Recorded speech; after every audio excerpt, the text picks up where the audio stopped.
अच्छा बेटा, ठीक है। आज जो है हम कल मैंने आपको कुछ जो है इसका बताया था, इंडस्ट्रियल एफिलिएंट्स का, इंडस्ट्रियल वेस्ट वाटर का, इंडस्ट्रियल जो डिस्चार्ज होता है, रिलीज होता है, तो उसके बारे में मैंने आप लोगों को बताई थी चीज़। सही है बेटा। तो आज जो है हम उसी चीज़ को कंटिन्यू करते हैं जो कल जहाँ पे छोड़ी थी चीज़ें। ठीक है। Environmental pollutions are increasing and becoming larger in scale. ठीक है। तो जितनी भी मेगा सिटीज़ हैं पूरी दुनिया के अंदर, वहाँ पे जो है पोल्यूशन का इशू सबसे ज़्यादा इम्पोर्टेंट है, सबसे ज़्यादा पोल्यूशन बढ़ती जा रही है। चाहे वो कराची हो, दिल्ली हो, टोक्यो हो, या बड़े बड़े ममालिक जो हैं, शंघाई है, या बाकी जो बड़ी बड़ी सिटीज़ हैं, मेगा सिटीज़, उनके अंदर ये प्रॉब्लम जो है बहुत ज़्यादा कॉमन है। कौन सी प्रॉब्लम? पोल्यूशन की, इन्वायरमेंटल पोल्यूशन की। ठीक है। तो इन्वायरमेंटल पोल्यूशन जो है वो कॉमन प्रॉब्लम है सबके लिए। ठीक है। तो अब इस पे आ जाते हैं नेक्स्ट पॉइंट पे। It is estimated that 3/4 of volume by the of the waste water generated. अच्छा, जो वॉल्यूम अगर जो कंसीडर किया जाता है वेस्ट वाटर जो जनरेट होता है वो 3/4। ठीक है। वो एग्रीकल्चर, अगर वेस्ट वाटर हम का अंदाजा लगा लें तो वो 3/4 जो वेस्ट वाटर है वो इसका है agriculture, municipal and industrial sources से जो है वो। अच्छा, major portion of toxic waste comes from large and medium industry. सबसे ज्यादा जो टॉक्सिक वेस्ट जो आता है वो लार्ज या मीडियम, यानी कि बहुत ज्यादा या थोड़ा कम जो है वो इंडस्ट्रीज से रिलीज होता है। ठीक है। हेजर्ड्स केमिकल कंपाउंड्स प्रेजेंट इन, क्योंकि बहुत ज्यादा इंडस्ट्रियल इफ्लुएंट में से जो है वो हेजर्ड्स कंपाउंड्स होते हैं जो कि फिर एटमॉस्फेयर के अंदर भी मिक्स हो जाते हैं, सॉइल के अंदर भी चले जाते हैं और पानी के साथ भी फ्लो करते रहते हैं। ठीक है बेटा। अच्छा, अब चल आगे चलते हैं। ठीक है। अब in the industrial high density areas, in addition to effects the local health and effect of nature. Local health का मकसद तो ह्यूमन रिस्क के लिए भी है, और नेचर के अंदर जितने ऑर्गेनिज्म हैं उनको भी सबसे ज्यादा वो पोल्यूटेड करते हैं। ठीक है। Social and economic function of environment, क्योंकि इन्वायरमेंट के अंदर आपको पता है बहुत सारे फैक्टर्स भी होते हैं, बहुत सारे अवामिल भी होते हैं, उनको जो है वो सबसे ज्यादा ये कंटामिनेटेड कर रहे होते हैं, और नेचर को भी सबसे ज्यादा जो है वो डैमेज कर रहे होते हैं। ठीक है। Reducing the hazards from toxic chemicals is now a primarily public concern, क्योंकि अब हैजर्ड्स को रिड्यूस करना, टॉक्सिक केमिकल को कम करना सबसे ज्यादा पब्लिक कंसर्न बन चुकी है। ठीक है। सबसे ज्यादा पब्लिक का की यही डिमांड होती है। अब हम बाकी सिटीज को छोड़ के अपने मुल्क में देख लें, पाकिस्तान के अंदर सबसे ज्यादा जो प्रॉब्लम है वो वाटर की प्रॉब्लम है। जो वाटर हम यूज करते हैं वो वाटर सही नहीं होता। ठीक है। फिर पाकिस्तान, गवर्नमेंट ऑफ पाकिस्तान की जानिब से एक आरओ प्लांट जो है वो इंट्रोड्यूस करवाया गया, ताकि हर जगह पे छोटे छोटे प्लांट्स लगाए जाएं, आरओ प्लांट्स, ताकि पानी जो है वो साफ मुहैया किया जाए। लेकिन उसमें भी जो है वो न्यूट्रिएंट्स प्रॉपर्ली यूज नहीं होते, उसके अंदर भी बहुत सारे प्रॉब्लम्स, इशू जनरेट होते हैं। फिर ये हुआ कि अब तमाम घरों के अंदर, तमाम चीज़ों के अंदर अगर आप देखें तो वो केन वगैरह यूज किए जाते हैं या पानी बाहर से आता है। इसका क्यों मेन फैक्टर ये है कि वो बहुत ज़्यादा डिजीज़ जो है वो स्टमच की डिजीज़, यानी कि जो पानी से डिजीज़ क्रिएट होती है, वो तमाम डिजीज़ जो है पाकिस्तान के अंदर ज़ाहिर हो चुकी थी। ठीक है। और ये भी रिपोर्ट है WHO वालों की कि 70 to 80% वाटर जो है वो पाकिस्तान का कंज्यूमेबल नहीं है, काबिल इस्तेमाल नहीं है, आप यूज़ नहीं कर सकते। ठीक है। ना सिर्फ अर्बन का, सिर्फ बल्कि रूरल एरियाज का भी। और जो है डिजर्ट्स एरिया में तो और ज़्यादा प्रॉब्लम ख़राब है, वहाँ तो न्यूट्रिएंट्स भी नहीं होते पानी के अंदर, और बहुत सारे जो हैं बहुत सारे जो है मिनरल्स की कमी की वजह से बहुत सारी डिजीज़ या बहुत सारी डिफिशियंसी जो है वो क्रिएट हो रही है। अच्छा, one of the simplest preventive strategies is to minimise the waste in the production of products and goods. अच्छा, इसकी जो है एग्जांपल अर्बन के अंदर जो है वो सबसे ज़्यादा जो ड्रिंकिंग वाटर जो के जो पाइप्स हैं वो लीकेज। ठीक है। या जो बड़े बड़े तालाब है जहाँ से पानी को डिस्ट्रीब्यूट किया जाता है, वो तालाब फुल ऑफ कंटेमिनेटेड है, उसके अंदर कचरा भी मौजूद है, क्योंकि वो तो सील तो है नहीं, अंडरग्राउंड तो है नहीं, वो ओपनली होते हैं। ठीक है। वो ओपन एयर में होते हैं, ओपन फील्ड में होते हैं, तो जाहिर बात है उनकी जो है सरफेस पे हाईली अलजी कंटामिनेशन है, अलजी भी वहाँ पे ग्रो कर रही है, कचरा भी उसके अंदर ही है, बाजों का अंदर जो है वो जानवर भी मरे हुए होते हैं, जस्ट लाइक बिल्लियाँ हैं, कुत्ते हैं, और भी बहुत सारी चीज़ें जो हैं वो उसके अंदर मर जाती हैं, पानी के अंदर वो तैर रही होती हैं। तो वहाँ पे कोई ख्याल नहीं रखने, कोई ख्याल ख्याल रखने वाला नहीं होता। और इसके अलावा जो सराउंडिंग जो वाल होती है वो भी ज़्यादा जो है वो भी मेरे ख्याल में वो भी टूट फूट का शिकार होती है। ठीक है, तो इसी वजह से बहुत सारी चीज़ें जो हैं इसी यहीं से बेसिक चीज़ों में से जो है वो क्रिएट होती हैं प्रॉब्लम्स। ठीक है, अच्छा अब आगे चलते हैं। इंडस्ट्रियल इफ्लुएंट्स, इंडस्ट्रियल इफ्लुएंट्स का मकसद है जो इंडस्ट्री से जो चीज़ें रिलीज होती हैं, डिस्चार्ज होती हैं। ठीक है, effluent is a waste water treated और अनट्रीटेड। ठीक है, अच्छा कुछ इंडस्ट्रीज जो होती हैं वो हाई फाई इंडस्ट्रीज होती हैं, वो अपना वेस्ट वाटर ट्रीटेड करके बाद में डिस्चार्ज करती हैं।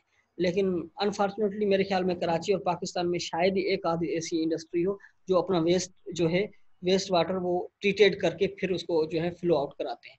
ठीक है जी, आयशा बेटा क्या पूछना चाह रही हैं आप,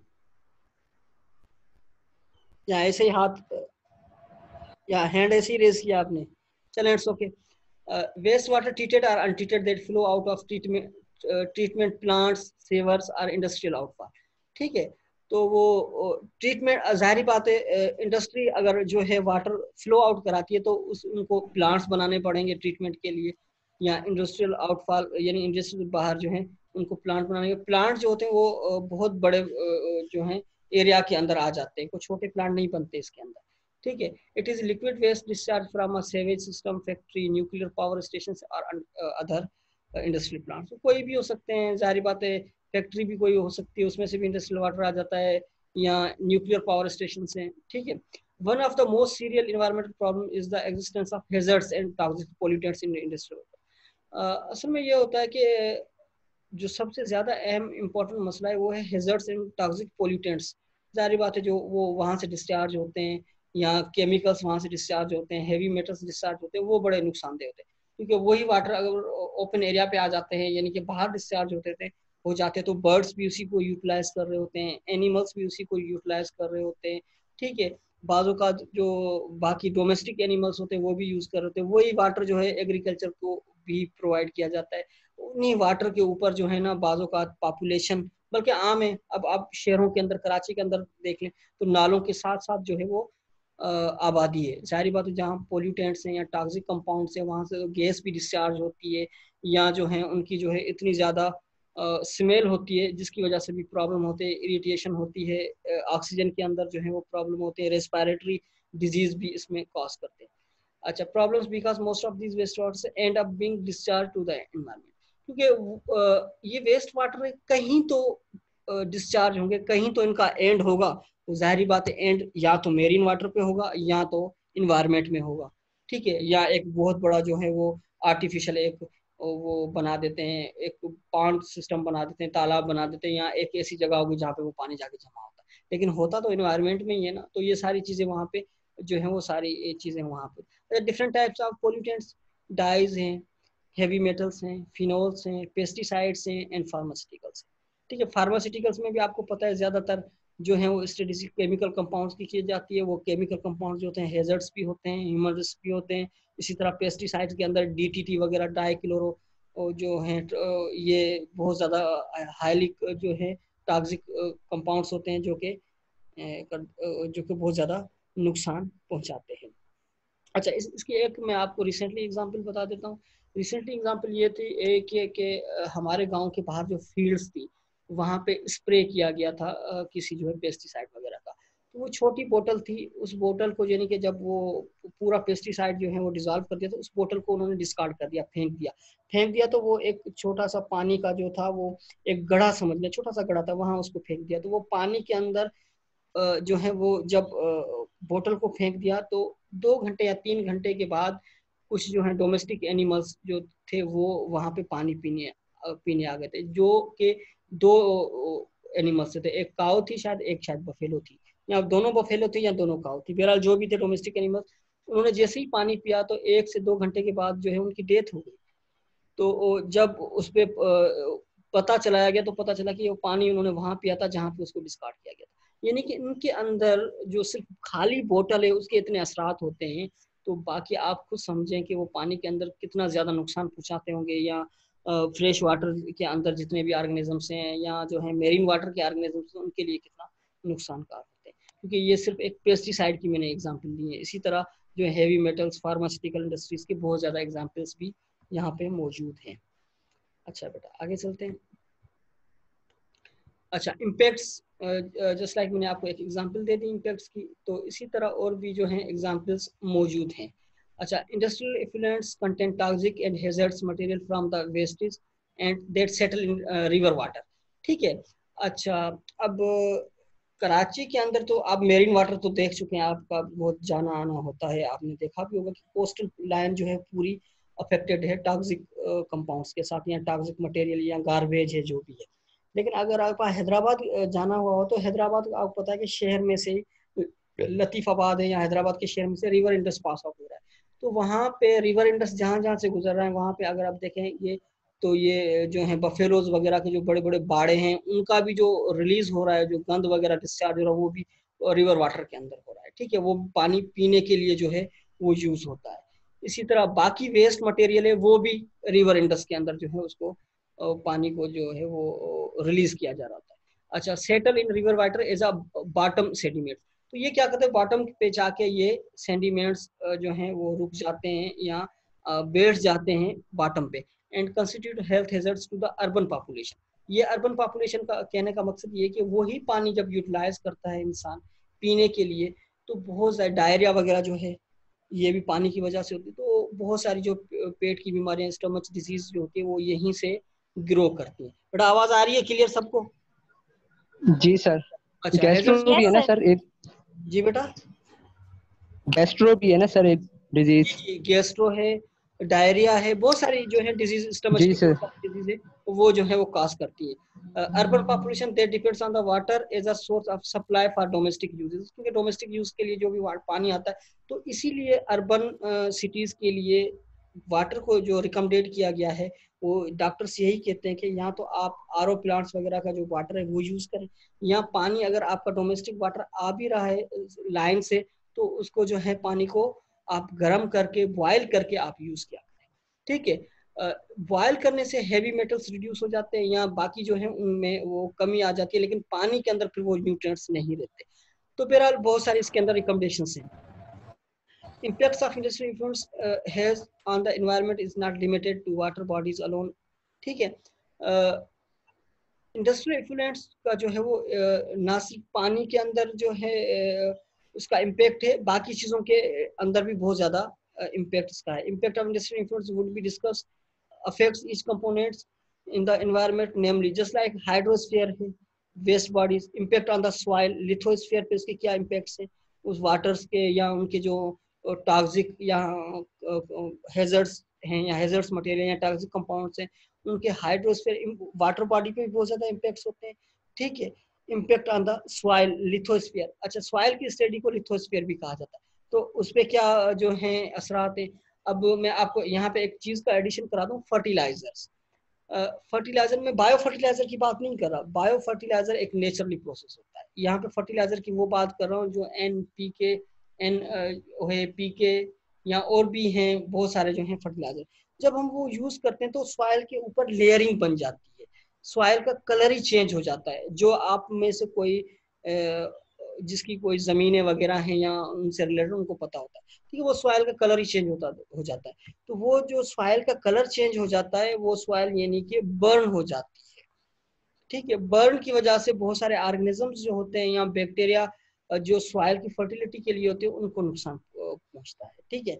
अच्छा, impact on the air atmosphere, जाहिर बात है उसके फ्यूम्स जो होते हैं वो एयर को भी नुकसान पहुंचाते हैं। अब हमारे यहाँ एक और चीज होती है जो कि बहुत ज्यादा कॉमन नहीं है, शहरों के बाहर अगर आप गए हो तो कचरे को जो है, जो कचरा जमा हो जाता है तो उसको जलाया जाता है, या जमा करके जो है वेस्ट मटेरियल को जलाया जाता है। जलाए जाने से क्या होता है कि कुछ फ्यूम्स जो होती है वो एयर में जाके एयर को कंटामिनेटेड करती है।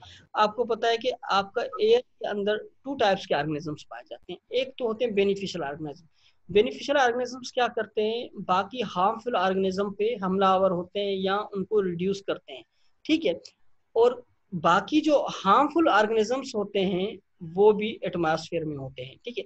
अब एयर पोल्यूशन की वजह से हार्मफुल तो ऑर्गेनिज्म खत्म हो ही जाते हैं, या ना भी हो तो वो अलग है, लेकिन जो है बेनिफिशियल भी खत्म हो जाते हैं, ठीक है। या टेम्परेचर बहुत ज्यादा इंक्रीज होता है तो भी एटमॉस्फेयर जो है हमारा कंटामिनेटेड हो जाता है, ठीक है। यानी कि उसके अंदर जो है बहुत सारी चेंजेस आ जाती हैं। तो यही आपकी जो है एग्जाम्पल अगर आप देखें तो आपका जो टेम्परेचर रेज करता है तो उसके बहुत सारा नुकसान भी होते हैं। अच्छा, impact on human and on the ecosystem, आपको ये भी पता है इंडस्ट्रियल फ्लो का, यानी कि इंडस्ट्रियल का जो होता है रॉ मटेरियल होता है, उसका इंसान की जिंदगी में भी बड़ा असर है और इकोसिस्टम के अंदर भी बड़ा असर है, ठीक है। पानी में मिक्स हो जाता है तो जाहिर बात है मेरीन लाइफ डिस्टर्ब होती है या फ्रेश वाटर डिस्टर्ब होती है, ठीक है। इसकी वजह से flow of energy, food web भी बहुत ज्यादा मुतासिर होती है, ठीक है। अच्छा, ट्रीटमेंट, जिस तरह मैं आपको पिछली क्लासेस के अंदर ट्रीटमेंट का बता चुका हूँ, ठीक है, किस तरह वेस्ट वाटर या डोमेस्टिक वाटर को ट्रीटमेंट किया जाता है, तो इसके अंदर भी वही प्रोसेस है लेकिन थोड़ा सा अपडेटेड है। इसके अंदर अब प्राइमरी सेकेंडरी ट्रेशरी जो होती है ट्रीटमेंट वो इसके अंदर पाई जाती है, यानी कि ट्रीटमेंट ऑफ क्लोरीनेशन, क्लोरीन को भी ट्रीटमेंट करवाया जाता है। चले देखते हैं क्या क्या इसके अंदर ट्रीटमेंट है। The content of industrial effluents varies from one industry to another, therefore requires varying treatment based on the specific industry producing it. अच्छा, अब ये डिपेंड करता है कि इंडस्ट्री, स्पेसिफिक इंडस्ट्री जो प्रोड्यूस क्या करवा रही है, ठीक है। अगर पेस्टिसाइड की इंडस्ट्री है तो जाहिर बात है पेस्टिसाइड के केमिकल्स को किस तरह जो है ट्रीटेड करना है, तो उनके प्लांट्स भी डिफरेंट होते हैं और उनके प्रोसेस भी डिफरेंट होता है, ठीक है। उनको डिफरेंट यानी कि फिल्ट्रेशन से उनको पास आउट करना होता है, डिफरेंट जो है उनको उनमें से डिस्कार्ड करना होता है, उनको जो है वो फिल्ट्रेट करना पड़ता है, ठीक है। तो ये वेरी करता है, ट्रीटमेंट पे वेरी करता है और जो है इंडस्ट्री की प्रोडक्शन भी करता है।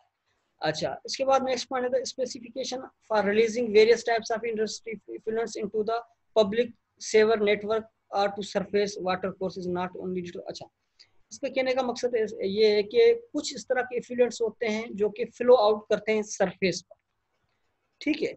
सरफेस वाटर पे करते हैं, जस्ट लाइक आप इसे समझ लें ऑयल स्पिल्टिंग होता है, वो सरफेस पे जो है वो जो है फ्लोट करता है।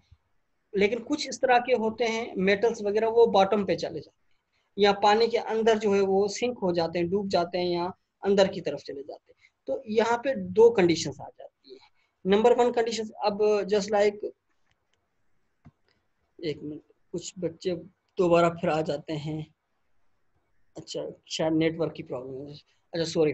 तो कुछ जो होता है वेस्ट मटेरियल, वो होता है क्या होता है कि वो डिप आउट हो जाता है, वो अंदर की तरफ बॉटम की तरफ जो है बॉटम में बैठ जाता है या बॉटम में चला जाता है, ठीक है। और कुछ जो इस तरह का वेस्ट मटेरियल होता है वो फ्लो आउट करता है, यानी कि सरफेस वाटर को कंटामिनेट करता है, ठीक है। वाटर को not only determined by the concentration of BOD और सीओडी एंड सस्पेंडेड जो and suspended solids, but also by the content of organic and inorganic elements which vary from country to country, ठीक है। तो ये depend करता है organic और inorganic का मैटर पर, ठीक है। और बीओडी की कितनी क्वांटिटी है या सीओडी की कितनी क्वांटिटी है, वो सारे जो हैं इसमें देखे जाते हैं। बीओडी, बीओडी क्या है मैं आप लोगों को बेटा बता चुका हूँ। बीओडी क्या होता है, कोई बताएगा? आपको मैं बता सर मैं यही पूछने वाली थी आपसे, बीओडी और सीओडी क्या है? असल में बीओडी होता है बायोलॉजिकल ऑक्सीजन डिमांड, ठीक है। ये वाटर के अंदर देखा जाता है, इसमें जो है ऑक्सीजन की कितनी जो है मौजूद है कंसंट्रेशन, ठीक है बेटा। अब पानी जैसे ही वहां से डिस्चार्ज होता है तो सबसे पहले उसका जो है डिटरमाइंड किया जाता है कंसंट्रेशन बीओडी की, यानी कि बायोलॉजिकल ऑक्सीजन डिमांड। बायोलॉजिकल का मकसद ये होता है कि कितनी क्वांटिटी ऑक्सीजन की सरफेस और पानी के अंदर मौजूद है, क्या ऑर्गेनिज्म इसके अंदर सरवाइव कर सकते हैं या नहीं कर सकते, क्योंकि अब यही पानी आगे जाके रिलीज होता है, क्योंकि ऑक्सीजन की क्वांटिटी कितनी है पानी के अंदर और सरफेस पे। अब अगर वहां से अगर किसी इंडस्ट्री में से वाटर फ्लो होके बाहर आ रहा है, लेकिन उनके वाटर के सरफेस पर कोटिंग है किसकी, न्यूट्रिएंट्स की नहीं सॉरी पेट्रोलियम की, या इस तरह कुछ केमिकल हैं जिनकी कोटिंग है जिसकी वजह सर से केमिकल की, हाँ हाँ केमिकल की, तो जिसकी वजह से ऑक्सीजन रिड्यूस हो रही है और ऑक्सीजन नीचे तक नहीं जा रही, तो वो उसको ट्रीटेड किया जाता है, उसको कम किया जाता है, जिसको क्या कहा जाता है, बीओडी कहा जाता है। और बीओडी की कंसंट्रेशन मालूम करने के लिए जो है वो डिफरेंट जो है वो यूज किए जाते हैं। क्या यूज किए जाते हैं? डिफरेंट पैरामीटर्स यूज किए जाते हैं जिसको जो है वो देखा जाता है। उसके बाद आ जाता है सीओडी। सीओडी होता है केमिकल ऑक्सीजन डिमांड। ठीक है, केमिकल ऑक्सीजन डिमांड बीओडी की तरह जो है इसके अंदर जो है क्या कितने केमिकल्स की जो है पैरामीटर्स हैं जो कि बैक्टीरिया बाकी ऑर्गेनिज्म डिग्रेड कर सकते हैं। ठीक है, यहाँ बाकी जो है ऑर्गेनिज्म डिग्रेड कर सकते हैं या अफोर्ड कर सकते हैं या सर्वाइव कर सकते हैं केमिकल ऑक्सीजन डिमांड के अंदर। आपको पता है कुछ ऑर्गेनिजम्स जो होते हैं वो पानी के अंदर, तो जाहिर बात है कुछ न्यूट्रिएंट्स भी होते हैं, कुछ केमिकल्स भी हो जाते हैं, लेकिन कुछ केमिकल्स के अंदर हाईली जो होते हैं वो टॉक्सिक होते हैं जिसके अंदर सर्वाइव नहीं कर पाते। कुछ इतने केमिकल्स होते हैं जो कि इतने ज्यादा नुकसान नहीं होते, नॉन हेजर्ड्स होते हैं। तो ये बीओडी और सीओडी मालूम किया जाता है। थर्ड वन आ जाता है suspended solids. What do you mean by suspended solids, ये भी बता चुका हूँ।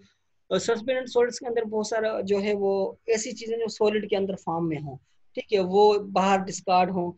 अब इसकी एग्जांपल आप बैग्स की ले लें, प्लास्टिक बैग्स की ले लें, प्लास्टिक जार की ले लें, या कुछ ग्लासेस की ले लें, या कुछ इस तरह का जो डिस्कार्ड लिक्विड मेथड हो या सस्पेंडेड सॉलिड्स हो, ठीक है, वो इसमें आ जाते हैं। अच्छा, सस्पेंडेड सॉलिड्स की और भी बहुत ज्यादा एग्जांपल्स है जिसको आपको मैंने बता चुका हूँ कि जो है इसको ग्रिड आपको याद है, मैंने आपको बताया था ग्रिड के थ्रू इनको जो है वो अलग किया जाता है। अच्छा, ये सस्पेंडेड सॉलिड्स असल में स्मॉल सॉलिड पार्टिकल्स होते हैं जो कि रह जाते हैं पानी के अंदर। ठीक है, बात आ रही है समझ में आपको बेटा? Yes sir. ठीक है, वो सस्पेंडेड सॉलिड्स जो पानी के अंदर रह जाते हैं वो बाज़-औक़ात लार्ज साइज में होते हैं, बाज़-औक़ात जो के स्मॉल साइज के होंगे। अच्छा, but also by the content of organic and inorganic elements. ठीक है, बाज़-औक़ात ऑर्गेनिक इनऑर्गेनिक एलिमेंट्स भी होते हैं, यानी कि वो कंट्री टू कंट्री और इंडस्ट्री टू इंडस्ट्री वेरी करती है। ठीक है। अच्छा, selecting a treatment method for industrial affiliates depend primarily on the following factors. सबसे पहले जो है वो इन चीज़ों को, फॉलोइंग फैक्टर्स को देखा जाता है। ठीक है, ट्रीटमेंट के लिए identify the various pollutants present in the affiliates. पहले सबसे पहले आइडेंटिफाई ये किया जाता है कौन से पोल्यूटेंट्स प्रेजेंट है, ये जो एफिलिएंट जो है डिस्चार्ज हुआ है या रिलीज हुआ है या रिलीज इंडस्ट्री करने जा रही है, या बाहर जो है वो ओपन एयर के अंदर जो ये पानी जा रहा है, एफिलिएंट जा रहा है, तो उसके अंदर कौन कौन से जो है पोल्यूटेंट्स है वो आइडेंटिफाई करने होते हैं। अच्छा, इसके बाद है कैरेक्टराइजिंग द एफिलिएंट्स। एफिलिएंट्स के क्या कैरेक्टर्स है? कैरेक्टर्स का मकसद ये होता है कि इनके क्या नुकसान आते हैं, ये इवन इन्वायरमेंट के लिए अफोर्डेबल है, इन्वायरमेंट में ये सर्वाइव कर सकते हैं, या इन्वायरमेंटल हेजर्ड्स है, ह्यूमन रिस्क है, या डोमेस्टिक एनिमल रिस्क है, तो ये सारी चीजें इसके अंदर की जाती है। Regulating the sewers and separating the waste streams. अच्छा, कभी कभार ये किया जा रहा है कि हाँ कि इतना इसके अंदर जो है एबिलिटी है कि इसको सेवर वाटर आप समझते हैं, regulating sewer Yes, sir. Sewage water sir. जी, मिक्स कर सेवरेज वाटर। सेवर वाटर के साथ इसको मिक्स करके हम रेगुलेट कर दें या सेपरेट करें वेस्ट स्ट्रीम को, या इस वाटर को सेपरेट किया जाए। अच्छा, selecting the treatment technology based on different available physical, chemical, biological treatment capabilities. अच्छा, उसके बाद ट्रीटमेंट टेक्नोलॉजी को सिलेक्ट किया जाता है। अच्छा, इंडस्ट्री के बाद प्लांट जो लगाया जाता है वो ट्रीटमेंट का प्लांट लगाया जाता है। ठीक है, फिर इसके अंदर डिफरेंट फिजिकल और केमिकल और बायोलॉजिकल ट्रीटमेंट होते हैं। फिजिकल ट्रीटमेंट का मकसद ये होता है कि बड़े बड़े प्लांट्स हों, जस्ट लाइक ग्रिड है, ग्रिड से पास आउट किया जाए, फाइन जिसके अंदर नेट्स होते हैं उसमें से पास आउट किया जाए, या उनको हॉट वाटर से ट्रीट किया जाए, या यानी कि डिफरेंट उसके अंदर जो है फिजिकल पैरामीटर्स यूज करके उसको किया जाए। फिजिकल केमिकल यानी कि किसी केमिकल का यूज, जिस तरह क्लोरीन जो है वो करते हैं ट्रीटमेंट। ये तो ज्यादातर उनके अंदर जो आप क्या कहते हैं उसको, जहाँ पे कुछ लोग इंटरटेनमेंट के लिए जाते हैं, स्विमिंग पूल्स, वहां पे भी क्लोरिनेशन को ट्रीटमेंट करवाया जाता है। ठीक है। इसी तरह बायोलॉजिकल ट्रीटमेंट की कैपेबिलिटीज होती है। बायोलॉजिकल ट्रीटमेंट के अंदर 3 ऑर्गेनिजम्स को यूज किए जाते हैं, 3 ग्रुप्स को यूज किए जाते हैं। दोबारा सुन लीजिएगा, 3 चीजें ऐसी हैं जिनको यूज किए जाते हैं एज अ बायोलॉजिकल ट्रीटमेंट में, बायो ट्रीटमेंट के अंदर। नंबर 1 फंजाई या बैक्टीरिया आप रोक रखने, लेकिन नंबर 1 2 3 छोड़ दे, यानी कि ये 3 चीजें हैं जिसमें बैक्टीरिया, फंजाई, अल्जी। ठीक है, दोबारा रिपीट कर देता हूँ, अल्जी, फंजाई, बैक्टीरिया, इनको यूज किया जाता है एज अ बायो ट्रीटमेंट के लिए। ठीक है, इनके अंदर इतनी कैपेबिलिटीज होती हैं जो कि इंडस्ट्रियल एफिलिएट्स को के जो हैं रेजिड्यूल्स को या पोल्यूटेंट्स को या इनके जो हैं हेवी मेटल्स को रिड्यूस करने की एबिलिटीज इनके अंदर होती है। ठीक है बेटा, आगे चलें। बायोरेमिडिएशन। अच्छा, what do mean bye bioremediation? Bioremediation आपको टेक्निक का पता है कि वो ऑर्गेनिज्म हम यूज करें जो इनको रेमिडिएट कर दे, इनको खत्म कर दे, इनको रिमूव कर दे। ठीक है, bioremediation can be defined as a technology that utilize the metabolic potential of microorganisms to clean up contaminated environment. ये one tape 2001 one tape scientist से ये रेफरेंस है। ठीक है, तो क्या होता है कि बायोरेमिडिएशन के लिए हम यूज करते हैं टेक्नोलॉजी यूज करते हैं। बायो का मकसद है किसी ऑर्गेनिज्म को, किसी लिविंग ऑर्गेनिज्म को हम बायोरेमिडिएशन के लिए यूज करें, यानी कि किसी चीज को रिमूव करने के लिए, कंटामिनेटेड को क्लीन अप करने के लिए, साफ करने के लिए हम बायोरेमिडिएशन पर्पस यूज करते हैं। अच्छा, बहुत सारी स्टडीज की जा रही है, बहुत सारी सर्च आउट किया जा रहा है, डिग आउट किया जा रहा है कि कौन कौन से हम ऑर्गेनिज्म को यूज करें। जो एजेंट मैं आपको बता चुका हूँ, फंजाई भी है, बैक्टीरिया भी है और अल्जी भी है। यहाँ पे इन्होंने जो है 2 चीजें दी हुई हैं। Indeed numerous study have been carried out to search for the appropriate and useful bioremediation agents such as bacteria, मैं आपको बता चुका हूँ, bacteria, yeast and filamentous fungi. What do mean by yeast? Yeast जो है वो यूनिसेल्युलर है fungi, आप लोगों को पता है, आप लोगों को हम बता चुके हैं। फिलामेटस फंजाई जिसके अंदर एस्परजिलस है, पेनिसिलियम है और ट्राइकोडर्मा है, और भी बहुत सारे फंजाई है जो फिलामेटस है। फिलामेटस भी आप लोग समझते हैं, यानी कि वो फंजाई जिनकी बॉडी इलांगेटेड होती है। ठीक है, एस्परजिलस का भी आप लोगों ने स्ट्रक्चर देखा है सेल बायोलॉजी के अंदर। ठीक है, सेल बायोलॉजी जब मैंने ही आप लोगों को मेरे ख्याल में लैब कराई थी, तो आपने पेनिसिलियम भी देखा, वो भी फिलामेंटस फंजाई कहलाती है। ठीक है, अल्जी के अंदर भी जो है बहुत सारे स्पीशीज हैं। आई थिंक आप लोगों को ही पढ़ाया था मैंने इंट्रोडक्शन टू बायोटेक्नोलॉजी के अंदर, जिसके अंदर क्लोरेला है, जिसके अंदर स्पायरोगायरा है, और भी बहुत सारी स्पीशीज है जो कि बायोरेमिडिएशन के लिए यूज होती हैं। ठीक है बेटा, आगे चलते हैं। Technology description. अच्छा, इसके अंदर आता है industrial effluents content various material depending on the industry. ठीक है, कुछ इंडस्ट्रीज के अंदर ऑयल और ग्रीस होता है। ठीक है, and some content toxic materials. ठीक है, अच्छा, ऑयल और grease as compare to toxic material के लिए से ज्यादा खतरनाक होता है, क्योंकि ऑयल की कोटिंग होती है, इसी तरह ग्रीस की भी कोटिंग होती है। ये जो है सरफेस वाटर, सबसे ज्यादा ये सरफेस वाटर कंटामिनेशन करते हैं। आपको पता है अगर ऑयल स्पिल्टिंग होती है तो सरफेस पूरा कंटामिनेट हो जाता है वाटर। ठीक है, जैसे ही वाटर का पूरा सरफेस कंटामिनेटेड हो जाएगा तो जाहिर बात है ऑक्सीजन की रिड्यूसिंग हो जाएगी, ऑक्सीजन की कमी आ जाएगी। ऑक्सीजन की कमी आ जाएगी तो जाहिर बात है डीप वाटर ऑक्सीजन नहीं पहुंच पाएगी। तो इससे क्या होता है कि ऑर्गेनिजम्स के अंदर, जो लिविंग ऑर्गेनिज्म नीचे हैं, उनके अंदर डिस्टर्बेंस हो जाती है। ठीक है, अब उनके अंदर इतना शऊर तो नहीं है, इतनी तो वो सारी चीजें नहीं है कि वो खुद ही सर्वाइव करें या उसके लिए वो एफर्ट्स करें, तो वो फिर मर जाते हैं। फिर वो जो हैं फिशेस वगैरह हैं या बाकी जो चीजें हैं वो ऊपर की तरफ आके तैरना शुरू हो जाती हैं। इसी तरह ऑयल और ग्रीस इसी तरह है। ठीक है, अच्छा, effluents from food and beverage factories contain degradable. जी बेटा, जी बेटा, आवाज आ रही है? Yes sir. स्क्रीन भी नजर आ रही है आपको? जी सर। Yes sir. ठीक है सर, ये बायो सरफेक्टेंट भी तो इसकी एक वो है ना, एग्जांपल? जी जी बेटा, ये बायोसिक्योरिटीज की एग्जांपल है। अच्छा, आगे चलते हैं। जी। Oil grease and some content toxic material. अच्छा, एफ्लुएंट्स। अच्छा, अब वो एफ्लुएंट या वो waste water from food and beverage factories content degradable organic pollutants. ठीक है, फूड और बीवरेज की फैक्ट्री में जो डिग्रेडेबल यानी कि जो वो रिलीज होता है फूड और बीवरेज की फैक्ट्री में से, वो डिग्रेडेबल ऑर्गेनिक पोल्यूटेंट्स होते हैं, यानी कि वो डिग्रेड हो सकते हैं। ठीक है, इसी तरह effluents of canned fruit and soda beverage contains high percentage of sugar, very low percentage of protein and little nitrogen or phosphorus. तो इनके अंदर जो होती है जो है प्रोटीन्स लो परसेंटेज होते हैं या हाई परसेंटेज ऑफ शुगर होती है या लिटिल नाइट्रोजन और फास्फोरस होता है, तो इनको कंट्रोल करना आसान होता है एज कम्पेयर टू जो टॉक्सिक मटेरियल है या ऑयल और ग्रीस का होता है. अच्छा, biological growth in these effluents therefore is rather weak. This every industrial effluents and pollutants require a specific treatment technology. ठीक है, इन तीनों की जो है अगर आप कर ले ऑयल, ग्रीस, फूड, बीवरेज और कैंड फ्रूट और सोडा बेवरेज, इनकी तीनों की ट्रीटमेंट टेक्नोलॉजी अलग अलग है और इनके पोल्यूटेंट्स भी अलग अलग होते हैं. ठीक है, तो इनका जो है वो टेक्नोलॉजी जो है ट्रीटमेंट स्पेसिफिक टेक्नोलॉजी या प्लांट्स हैं या जो भी प्रोसेस है वो प्रोसीजर अलग अलग होता है. ठीक है, चले. In order to design a suitable method for treating an industrial effluents the following major parameters. अच्छा, कौन कौन से पैरामीटर जो हैं वो डिटरमाइन किए जाते हैं. ठीक है, daily waste water volume, daily जो है डेली के बुनियाद पे डेली रिपोर्टिंग की जाती है. वेस्ट वाटर वॉल्यूम कितना जो है वो रिलीज किया जाता है, कितना बाहर आता है. ठीक है, वो डेली के बेस पे किया जाता है. Maximum and minimum water discharge.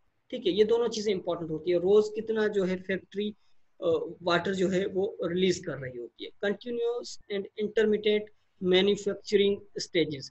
ठीक है, कौन से स्टेजेस होते हैं मैन्युफैक्चरिंग स्टेजेस के दौरान जो है वो डिस्चार्ज किया जाता है, क्या एफ्लुएंट या कंटिन्यूअसली किया जाता है या बनने के बाद के प्रोसेस में किया जाता है, ये सारी चीजें देखी जाती है. Intensity and periods of pollution peaks. ठीक है, किस इंटेंसिटी पे और किस स्टेज पे जो है तो पोल्यूशन पीक पे होती है. ठीक है, यानी कि अब जस्ट लाइक इनिशियल स्टेज पे वो कुछ ट्रीटेड करवा रहे हैं और फौरी तौर पर डिस्चार्ज कर देते हैं, यानी कि उसके अंदर कंटामिनेशन कम होती है. या कुछ प्रोसेस करने के बाद यानी कि प्रोडक्ट बन जाने के बाद जो डिस्चार्ज करते हैं उसका पीरियड बहुत ज़्यादा हाई होता है या उसके अंदर पोल्यूशन ज़्यादा होता है, यानी कि डिफरेंट इसके अंदर वेरिएशंस होती है. अच्छा, possibility of separating waste streams. अच्छा, इसमें भी होता है, इसमें भी कुछ जो है वो इसमें जो है कॉम्प्लिकेट होती हैं कुछ सिचुएशंस. अच्छा, होता क्यों ये है कि अगर आप कुछ प्रोडक्ट्स को इनिशियली बेस पर ट्रीटमेंट करवा रहे हैं, वो जो वेस्ट वाटर है वो आप अलग से डिस्चार्ज कर रहे हैं और उसमें जो है इतनी ट्रीटमेंट नहीं होती जो कि आप लास्ट में प्रोडक्ट बन जाने के बाद आप जो है वाटर डिस्चार्ज करें. बात समझ में आ रही है आप लोगों को? मेरा कहने का मकसद ये है कि इनिशियल में जो ट्रीटमेंट करवाई जाती है डिफरेंट केमिकल से या डिफरेंट कोटिंग से या डिफरेंट प्रोडक्ट को की जाती है, इनिशियल में उसमें इतनी ट्रीटमेंट नहीं होती. या मिडिल स्टेज में होता है तो उसमें थोड़ी बहुत ट्रीटमेंट होती है. ट्रीटमेंट के बाद जो वाटर डिस्चार्ज होता है उसमें भी इतनी ज़्यादा ट्रीटमेंट नहीं होती या होती भी है. और जो लास्ट वाला जो होता है स्टेज, इसमें सबसे ज़्यादा ट्रीटमेंट होती है. इसमें सबसे ज़्यादा ट्रीटमेंट भी होती है और इसका जो वेस्ट वाटर होता है वो ज़्यादा कंटामिनेटेड होता है. ठीक है, तो फिर इसकी डिफरेंट ट्रीटमेंट से गुजारा जाता है. मे बी जो फर्स्ट ऑफ ऑल जो हम एफ्लुएंट्स होता है उसको इतना ज़्यादा ट्रीटेड नहीं किया जाता या इतना ज़्यादा प्लांट से नहीं गुजारा जाता, जो कि लास्ट वाला जो ट्रीटमेंट होती है उसको गुजारा जाता है. अच्छा, इसके बाद है possibility to carry out local और पार्शियल ट्रीटमेंट और रिसाइकलिंग. वही बात आ जाती है, लोकल है या पार्शियल ट्रीटमेंट है या रिसाइकलिंग है.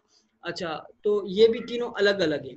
कुछ जो एफ्लुएंट्स होते हैं बिल्कुल पार्शियल ट्रीटमेंट करके उसको रिलीज किया जाता है, कुछ को रिसाइकिल किया जाता है यानी कि दोबारा भी ट्रीटमेंट की जाती है. वो इतने हैवी उसके अंदर मेटल्स होते हैं या कुछ चीज़ जो है ना वो पर्टिकुलरली ट्रीटेड नहीं होती तो उसको दोबारा रिसाइकिल करवा देता है. ठीक है, अच्छा, ये जो है उसके पैरामीटर्स हैं. अच्छा, probability of secondary pollution incidents. Secondary pollution यही बात कर रहा था. कुछ जो होता है कि अब मैं आपको इसमें यहाँ पे एग्जांपल बता देता हूँ. कुछ इस तरह के ऑर्गेनिजम्स होते हैं, फंजाई या बैक्टीरिया होते हैं, वो रीग्रो कर जाते हैं. रीग्रो का मकसद ये कि अगर आपने पेट्री प्लेट, अब मैं आपको सिंपली एग्जांपल देता हूँ. जस्ट लाइक आपने जो है अपनी लैब के अंदर पेनिसिलियम या एस्परजिलस ग्रो करवाया. ठीक है, ग्रो करवा लिया पेट्री प्लेट के अंदर.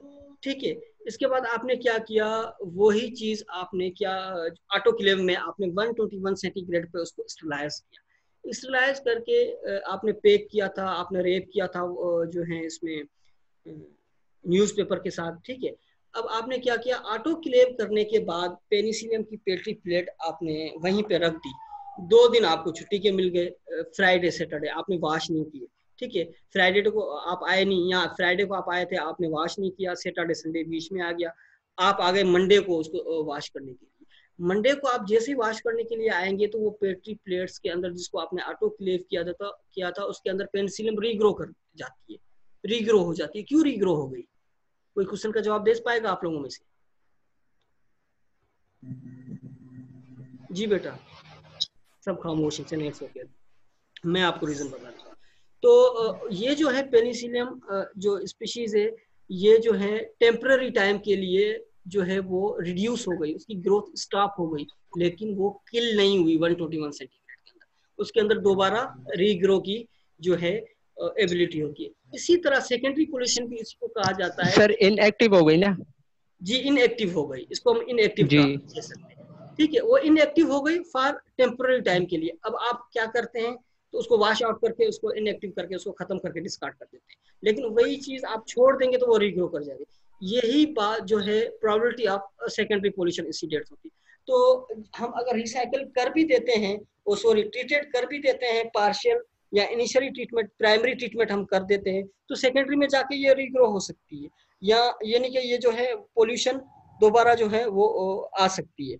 अच्छा, इवन इफ स्लाइट और ओकेजनल, ठीक है, या आपने इनिशियली इसको स्लाइटली ट्रीटमेंट कर लिया, या जो है आपने उसी टाइम कर लिया मौके की मुनासबत से, तो ये लाजमी नहीं है कि ये दोबारा ना हो, ये हो भी सकती है। That can treatment plant operations appearance of fibre से, आयल से, सेंट से, ये बहुत सारी चीजें इसके अंदर जो है अपीयर्स हो सकती है, फाइबर के अंदर अपीयर हो सकती है, आयल के अंदर, सेंट्स के अंदर, बाकी चीजों के अंदर ये जो है अपीयर हो सकती है।